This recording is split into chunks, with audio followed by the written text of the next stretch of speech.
This is a normal human head from the area of Paracas.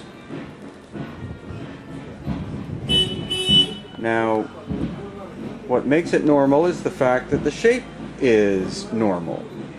That's more or less, hopefully, what your head looks like. And you see here, the skull is made up of 3 plates. You have the frontal plate here, and you have the parietal plates, 1 and 2. Now, in stark contrast to this, we have this one. This is an elongated skull. You can see in comparison just the basic size difference. This versus this. And whereas this has 3 plates in the head, this one has 2. It has a frontal plate and it has a parietal plate, but only 1, not 2 of them.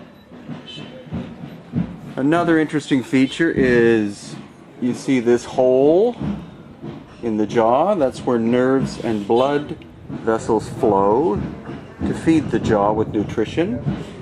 The elongated skull has that as well. But in the back of the elongated skull, it also has this hole that goes right through. That hole again is for nerve and blood vessels to come out to feed the fact that the skull is so big. Nature probably or must have done that. This is not a bound skull in terms of being artificially done. The normal skull doesn't have that hole. This piece that's missing is what's called trepanation. That's where brain surgery was done to it at least 1,000, if not more than 1,000 years ago. And here on the side is another example. You can even see, if I get up close, the saw marks or the cutting marks that were done. There. Hopefully this individual survived the surgery. But what we're most intrigued with is this skull here, and the fact that its shape is so completely different than an average person. It was only the royal people and the priestly people who were bound, and this is phenomenons found all over the world, but the largest skulls in the world and the ones which seem to be natural in shape so far are only found in the area of Paracas. Another interesting feature is the normal skull has molars. The elongated skull doesn't have molars and doesn't even have pits where the molars are supposed to have been. As these were agricultural people, they should have molars because they would have to do a lot of chewing.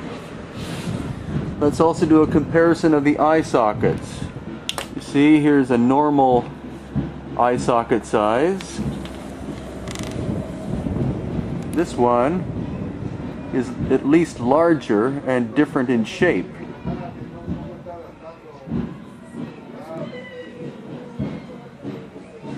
And all of this can be seen, and more, many examples, in the seaside village of Chaco in Paracas, which is 4 hours south by bus from Lima. A nice large collection of elongated skulls are on display, as well as amazing artifacts from the Inca, Chincha, Nazca, and Wadi cultures, as well as the Paracas culture.